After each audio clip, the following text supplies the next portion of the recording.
শুভ সকাল বন্ধুরা। দেখো দুপুরে রান্নাবান্না নিয়ে চলে এসেছি। কি দেখো বসিয়েছি কড়াইতে পাঁচফোড়ন, তেজপাতা, একটা শুকনো লঙ্কা ফোড়ন দিয়ে এই যে আমের জল চাটনি বানাচ্ছি। দেখো আমের, দেখতে পাচ্ছ? আমের জল চাটনিটা আমার খুব ফেভারিট, আমাদের দাদা ভাইয়েরও খুব ফেভারিট। আমের জল চাটনি বানাচ্ছি। আর কি করছি, রেডি করেছি দেখো। এই যে 3টে ডিম সিদ্ধ দিয়েছি, তোমাদের দাদা ভাই 2টো খাবে, আমি একটা খাবো।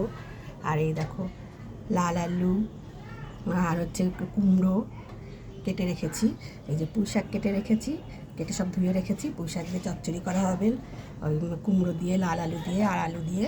আর এখানে পেঁয়াজ, টমেটো, কাঁচা লঙ্কা কেটে রেখেছি, আর ঝিঙে আর আলু এই যে কেটে রেখেছি। এই দিয়ে কি মাছ নিয়ে এসেছে তোমাদেরকে দেখাচ্ছি।